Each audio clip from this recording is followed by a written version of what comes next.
2 o'clock in the morning. We're sound asleep at the fire station, thinking we're going to get up in the morning and have a great day. We had some things planned. Well, guess what?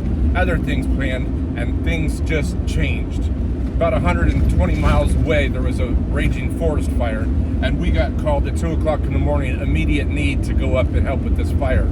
So we get there, like I said, about 2.5 hours later, we show up, and there's still flames everywhere, and they're fighting fire. There's fire absolutely everywhere, racing up this mountainside, and just everywhere. So we get out, and our mission that our first handed to us mission was to put the fire out by backfiring. Basically, you go out ahead of the fire and you burn off some area in front of the fire so that when the fire gets there, it can't spread anymore. So that's what our job was. So I had a trainee with me, and I decided to teach him how to put the drip torch together while I got some other things ready to go that I was going to carry with me. Extra fuel, an extra drip can, because you never know when you leave the fire engine when you're going to come back to it. So I had him put the drip torch together. I said, when you're ready to light it, let me know. And when we get the okay from our captain, we're going to take off and start laying fire on the ground, and we're going to wrap this fire and put it out, hopefully before the sun comes out, because asleep at 2 o'clock in the morning, putting fire on the ground, fighting fire at 5 o'clock in the morning. Yeah, after a 2-hour drive. So he says, hey, Corby, that was my nickname. He says, Corby, I got it ready to go. So what you do is you put the drip torch together, and then you pour a little bit of the diesel gas mix on the ground, and then you light it. And that's how you light the wick, to light the drip torch. Then I had fusees and a bunch of other things that you can use to put fire on the ground. So I did, and when I went to light it, the drip torch caught on fire. And I thought, what happened here?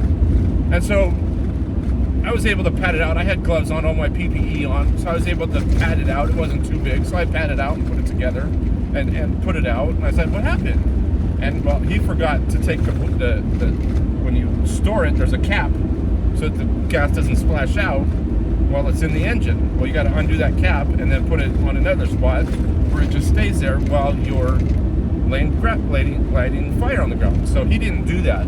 So I didn't know he didn't do it because I didn't double check, because once that cap's done, it's inside the can, you can't see it. And I had trained him how to do it. He just forgot that part. No biggie. Part my fault, part his fault. No big deal. So we put it out. We redid it. I showed him how to do it. We lit fire, and I said, hey, Cap, are you going to change your boots tonight? Because he always wore slippers. Not what they call them slippers. They're slip-on fire boots, firefighting boots that you can wear.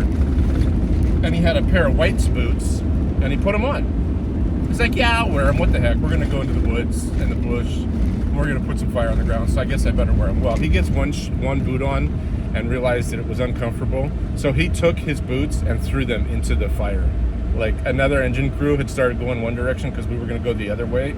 We were going to go into the funner side was going to be our side.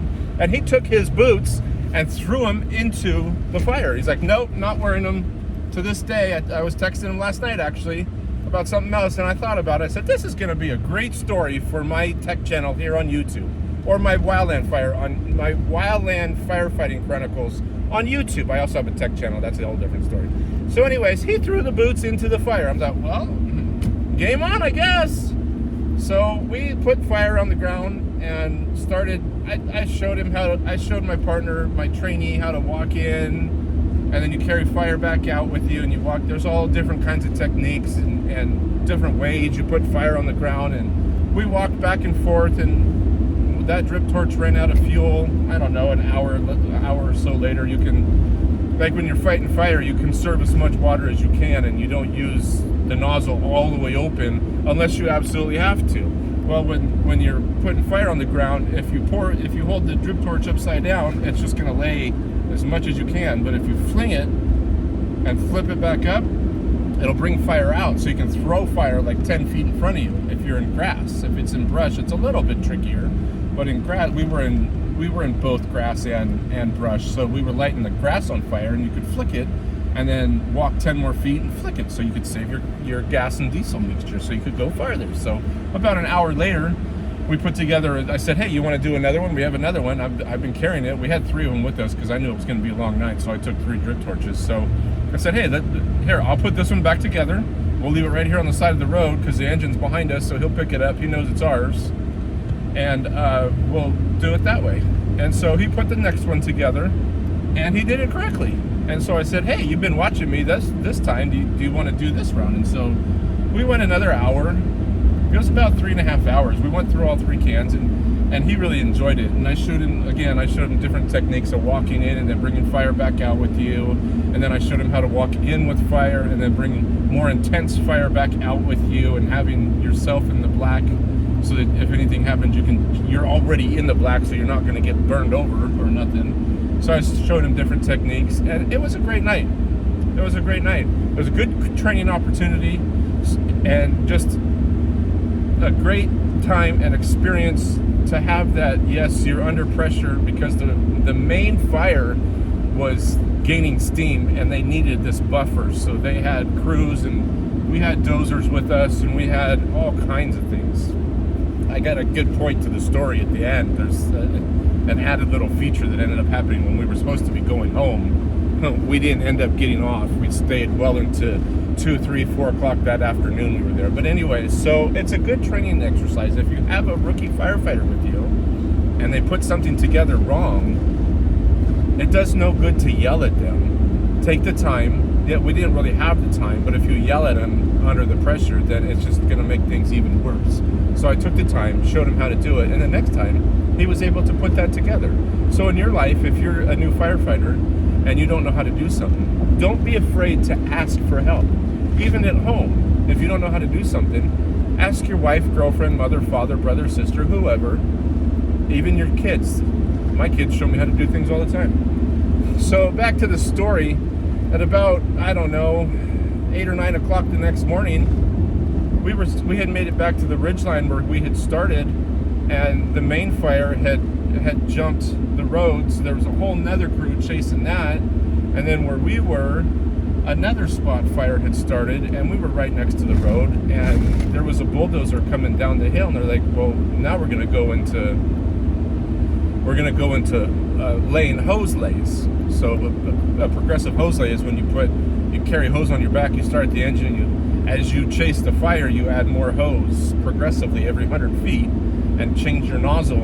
And so we were going to do that, and we were waiting for the bulldozer to come down the hill and make it so that we didn't have to go through as much brush, and then we were going to follow. He was going to go back up, and we were going to follow him. So he come down, turned around on the highway, headed back up, and then a spot fire, as he started chasing it back up the hill, another spot fire took off, and the news channel just happened to be there.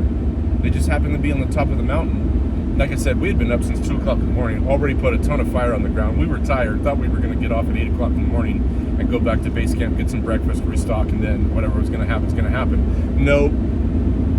The TV anchor taps me on the shoulder and says, when are you guys going to go up this fire line? I said, like right now. Right now. We're going to chase live fire. Right now. We're going. He goes, can I have 30 seconds? I have to call the station. We're going to do breaking news on the morning news channel right now in the local area, and we're going to go live right now with breaking news. I got goosebumps telling the story because I remember it like yesterday.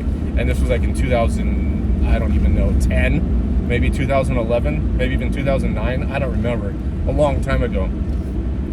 So I looked at my captain. He was standing just behind, and he had his cameraman was right there. Cameraman was right in my face, and I was the nozzle guy.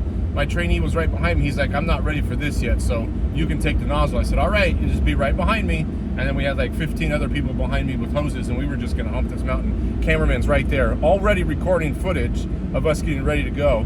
And he taps me on the shoulder, and my captain says, we got 30 seconds. That's about all I'm giving you is 30 seconds. And my captain says, okay, it's time. And I looked at the newscaster. I said, it's time. Are you coming? And they go, 3, 2, 1, we're live. And he broke in with breaking news on the side of the road and followed us up this hose line. And cameraman intact. There was no helicopters because it was too early in the morning yet, so we didn't have air support. But we were following the bulldozer in front of us. And this cameraman and this newscaster ended up staying with us for the better part of 1,500 to 2,000 feet of laying hose. And it was a good climb. It was a good climb. We were humping hose and we were actively fighting fire. And they were right next to me, but away from the fire, because I could know how to spray the fire back and get it away from us. So I had the fire back from us. Well, they followed us all the way to the top, and they stayed with us, breaking news. And I could hear him describing what we were doing and what he was seeing. And the cameraman would have his camera on his shoulder, and then he'd have the camera on the ground. Like, as he was walking, the camera would be like right here, following the flames, and they could zoom in, because they showed me the footage afterwards. They could zoom in and zoom out and then when we'd stop and do you add another link of hose onto each hose every 100 feet. So every couple of minutes you're adding another 100 feet. So they would stop and like film us doing that. Like, and the fire would get up, take off on us until we get it put together. It was intense. It was intense. But you know what? That's what happens. That's what wildland firefighting is all about. And that's what happens when you get off that engine and you're gonna chase fire. So make sure that you're ready for that. Make sure that you know exactly what you're getting into, and just know that everything is gonna be just mwah. Once it's in your blood, it's in your blood.